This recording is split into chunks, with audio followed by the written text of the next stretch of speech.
우리가 계속해서 묵상해 나가고 있는 이 말라기서는 이스라엘 백성들의 이 타락한 또 부패한 영적인 모습들을 지적하고 책망하면서 그들에게 회개할 것을 촉구하고 있는 메시지를 담은 선지서라고 할 수 있습니다.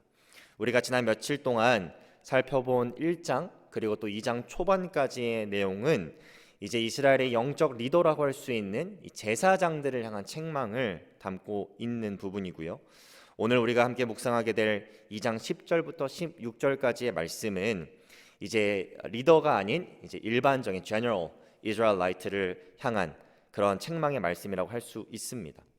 이 말씀 속에는 하나님께서 이스라엘 백성들의 예배와 봉헌물, 제사를 받지 않으시는 두 가지 이유가 등장하게 되는데요. 첫 번째는 이방 여인들과 혼인하는 것, 그것이 하나님께서 그들의 예배를 받지 않으시는 첫 번째 이유이고, 두 번째는 유대인 아내를 버리고 이혼하는 것, 그것이 하나님께서 예배를 받지 않으시는 두 번째 이유로 등장합니다. 저는 오늘 성도님들과 함께 이 아침에 하나님께서 이스라엘 백성들에게 주고 계신 이 두 가지 책망의 내용을 살펴보면서 하나님께서 받지 않으시는 예배의 모습이 정확하게 어떠한 모습인지를 함께 깨닫고, 또 그와는 반대로 하나님께서 받으시는 예배를 올려드리기로 결단하는 귀한 아침 되기를 소망합니다. 첫 번째로 하나님께서 받지 않으시는 예배의 모습은 영적으로 간음하고 외도하는 가운데 올려드리는 예배예요. 오늘 보면 10절 말씀을 다시 한번 읽어보겠습니다. 우리는 한 아버지를 가지지 아니하였느냐? 한 하나님께서 지으신 바가 아니냐? 어찌하여 우리 각 사람이 자기 형제에게 거짓을 행하여 우리 조상들의 언약을 욕되게 하느냐? 말라기 선지자는 이방 여인들과 혼인한 이스라엘 남성들을 질타하고 책망하면서 질문하고 있습니다. 그리고 이 질문 속에서 하나님을 어떻게 지칭하고 있냐면 한 아버지 그리고 한 하나님이라고 지칭하고 있어요. 여러분, 이스라엘 백성들에게 이 한 아버지라는 개념은 어떠한 것들을 떠올리게 하는 단어였을까요? 출애굽기 4장 22절로 가보게 되면 하나님께서 이스라엘 백성들을 아들로 여기셨다라는 그 개념이 처음으로 등장합니다. 너는 바로에게 이르기를 여호와의 말씀에 이스라엘은 내 아들 내 장자라. 이렇게 하나님께서 모세에게 말씀하셨어요. 이스라엘 백성들을 애굽에서 구하시기 위해서 모세를 부르실 때 하나님께서는 이스라엘 백성들을 내 아들이라고 말씀하셨습니다. 여러분, 여기서 시기가 매우 중요한데요. 이스라엘 백성들이 하나님의 아들이 될 만한 자격이 있어서 하나님께서 아들을 삼으신 것이 아니고요. 그들이 어떤 특별한 능력, 모습들이 있어서 하나님께서 이스라엘을 아들로 삼으신 것이 아닙니다. 오히려 생각해 보면 이스라엘은 가장 하나님의 자녀로 부름받기에 부족하고 연약한 민족 중에 하나였어요. 그런데 그런 상황에서도 하나님께서는 하나님의 전적인 은혜와 또 택하심으로 이스라엘을 자녀 삼아 주신 것입니다. 그래서 신명기 7장 7절에서 8절에는 이렇게 기록하고 있습니다. 여호와께서 너희를 기뻐하시고, 여기서 말하는 너희는 이스라엘 백성인데요, 너희를 택하심은 너희가 다른 민족보다 수효가 많기 때문이 아니니라. 너희는 오히려 모든 민족 중에 가장 적으니라. 여호와께서 다만 너희를 사랑하심으로 말미암아 또는 너희의 조상들에게 하신 맹세를 지키려 하심으로 말미암아 자기의 권능의 손으로 너희를 인도하여 내시되 너희를 그 종되었던 집에서 애굽 왕 바로의 손에서 속량하셨다. 전혀 자격이 없었던 이스라엘을 하나님께서는 택하심과 부르심과 사랑, 그 언약을 기억하시면서 아브라함과 이삭과 야곱에게 주신 그 언약을 기억하면서 그들을 자녀 삼으셨다. 이것이 한 아버지라는 단어 속에 이스라엘이 떠올려야 되는 그런 진리들입니다. 그렇다면 한 하나님이라는 단어는 이스라엘 백성들로 하여금 무엇을 떠올리게 했어야 할까요? 우리가 쉐마라고도 잘 알고 있는 신명기 6장의 말씀을 그들은 떠올려야만 했을 것입니다. 신명기 6장 4절에서 5절을 보면 이스라엘에 들으라, 우리 하나님 여호와는 오직 유일한 여호와이시니 너는 마음을 다하고 뜻을 다하고 힘을 다하여 내 하나님 여호와를 사랑하라. 전적인 하나님의 택하심과 은혜 부르심으로 하나님의 자녀, 언약 백성이 된 이스라엘 백성들이 그 언약 관계를 유지하기 위해서, 그 언약 관계를 건강하게 유지하기 위해서 그들에게 요구되었던 것은 무엇이냐면 하나님만을 전적으로 열과 성과 마음을 다해서 사랑하는 것, 이것을 이스라엘 백성들은 이 한 하나님이라는 단어를 통해서 떠올려야 됐을 거예요. 이 한 아버지와 한 하나님이라는 단어의 의미를 종합해 보면 왜 말라기 선지자가 지금 이방 여인들과 혼인하고 있는 이스라엘 남성들을 책망하고 있는지 알 수 있습니다. 이방 여인과 혼인하는 것이 하나님의 언약 백성인 이스라엘로 하여금 하나님만을 전심으로 사랑하게 하는데 방해가 되고 있고, 그들로 하여금 영적으로 외도하게 하고 간음하게 만들고 있는 원인이 되기 때문이었죠. 사실 우리가 구약을 보면 이방인 여인임에도 불구하고 이스라엘 남성과 결혼한 것이 문제가 되지 않는 경우들을 찾아볼 수 있습니다. 대표적인 케이스가 룻기인데요. 이방 여인이었던 룻이 유대인 남성이었던 보아스와 결혼했음에도 불구하고 그것을 성경이 책망하고 있지 않습니다. 그것을 문제 삼고 있지 않습니다. 그 이유가 무엇일까요? 그 이유는 간단합니다. 룻은 이방 여인이었지만 이방 여인들이 흔히 숭배하던 이방 우상을 섬기고 있는 여인이 아니었기 때문이에요. 이 룻은 아브라함과 이삭과 야곱의 하나님을 섬기는 여인이었기 때문에 그것이 문제가 되지 않았다는 것입니다. 핵심은 무엇이냐면 이방 여인인지 아닌지가 중요한 것이 아니라 이방 우상을 숭배하는 자인지, 아브라함과 야곱과 이삭의 하나님을 숭배하는 자인지가 문제의 핵심이라는 거예요. 그런데 오늘 본문에서 지금 책망받고 있는 이방 여인들과 혼인한 이스라엘 남성들의 문제는 무엇이냐면, 그들이 혼인한 이방 여인들이 그 유대인들과 혼인하였을 때 오히려 남편들을 설득하면 설득했지, 그 남편들에게 설득당해서 하나님을 함께 섬길 사람들이 아니었기 때문입니다. 실제로 지금 이 책망의 메시지가 말라기서 2장에 기록되고 있다는 것은 그 당시 많은 유대인들이 이방 여인들과 혼인하였고, 그렇게 혼인한 후에 그 여인들이 자신들을 따라서 하나님을 섬기게 한 것이 아니라 그 여인들을 따라서 그들 또한 이방 우상들을 숭배하고 있었기 때문에 지금 말라기 선지자를 통해서 하나님께서는 이러한 책망과 경고의 메시지를 이 말라기서에 기록되게 하신 것이죠.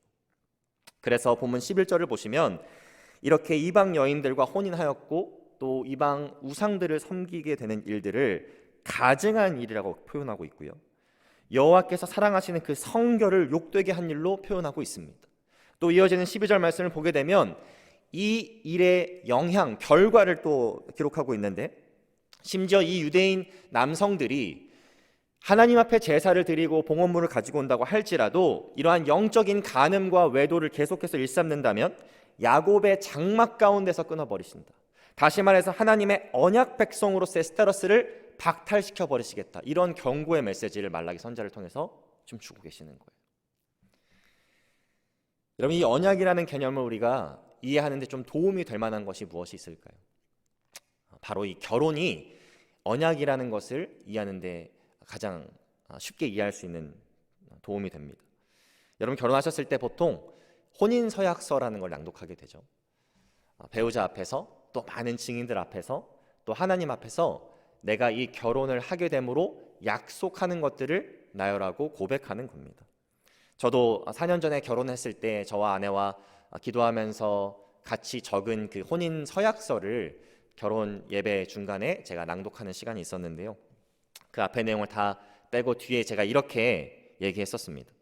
그 어떤 상황이 찾아온다고 할지라도 그리스도께서 교회를 사랑하신 것처럼 아내를 사랑하며 하나님의 말씀의 명령을 따라 남편의 책임을 다할 것을 하나님과 여러 증인들 앞에서 서약합니다. 이렇게 제가 서약했어요.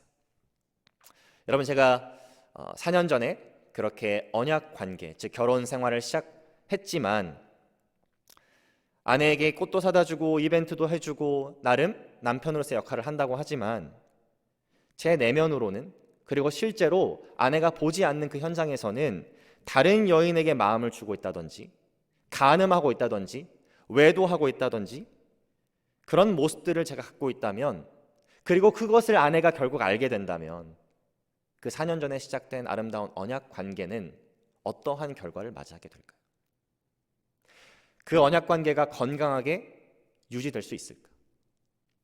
여러분 다 알고 계시겠지만 절대로 건강하게 유지될 수가 없습니다. 대부분의 경우 그 언약 관계는 파기되는 것이죠.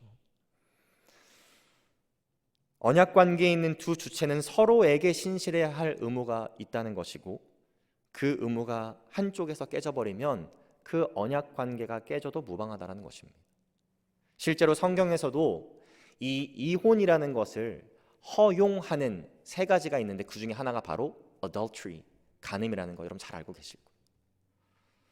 오늘 이 아침에도 우리가 하나님을 사랑한다고 고백하면서 기도하고 예배함으로 나아가고 있지만 우리의 마음이 하나님만을 전심으로 사랑하지 못하고 있고, 그 나의 내면의 가운데 영적인 외도의 마음, 간음의 마음이 자리 잡고 있다면 사실 지금 우리가 올려드리는 예배는 하나님께서 받지 않으시는 헛된 예배가 된다는 것입니다.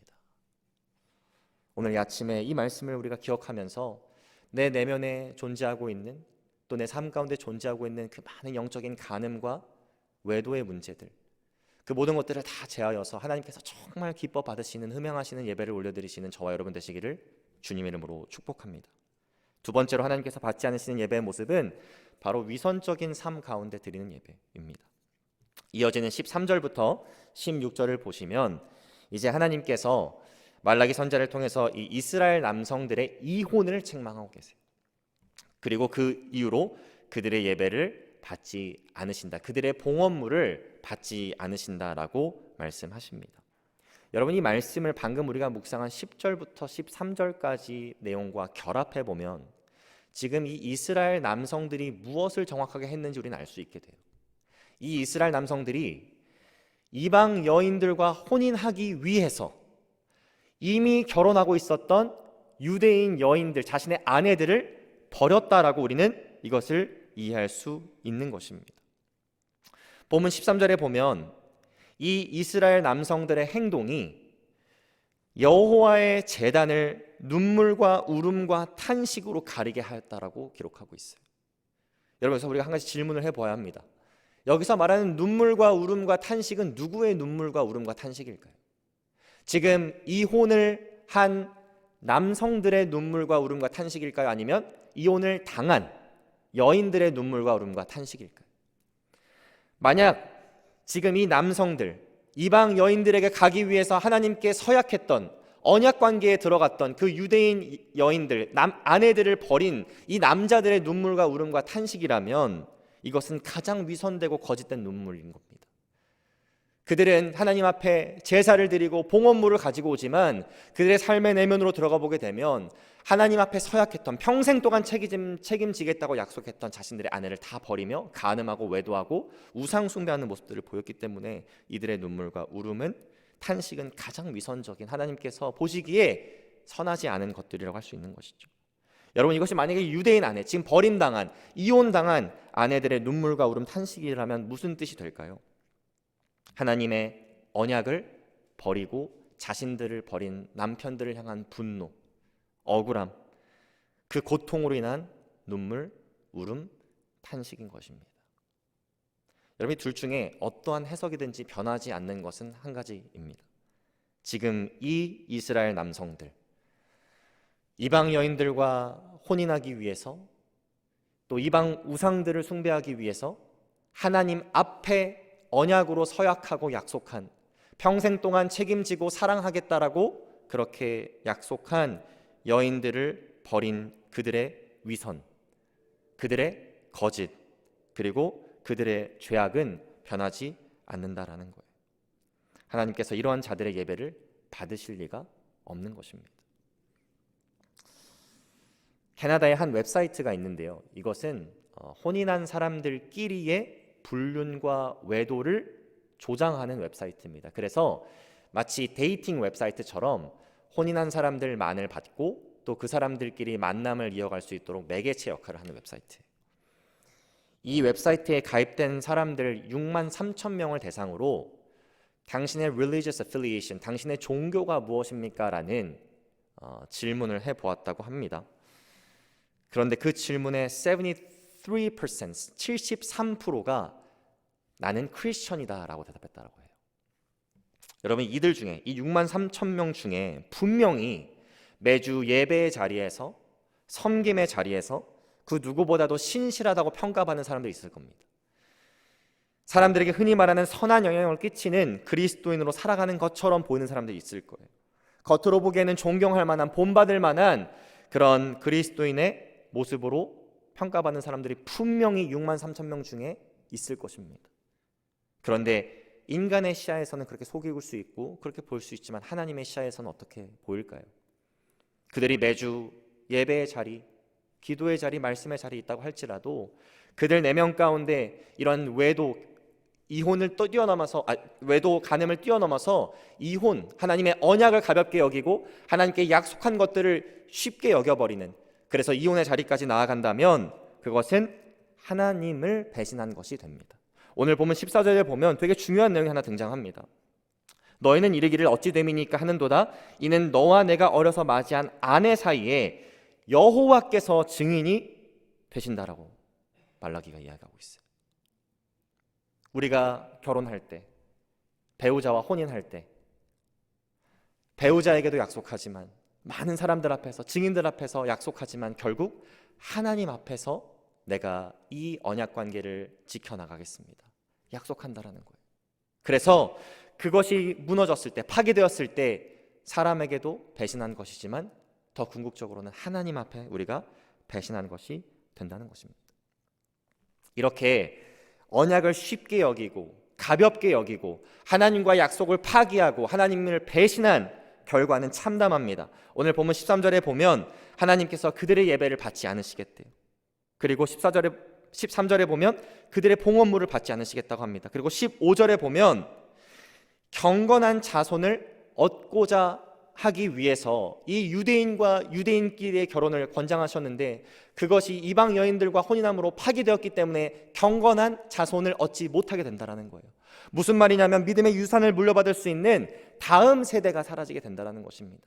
여러분, 믿음의 유산을 물려받을 수 있는 다음 세대가 사라진다는 것은 언약 백성인, 언약 자녀인 이 이스라엘이라는 민족의 정체성을 뒤흔들어 놓는 엄청난 결과를 맞이하게 되는 거예요.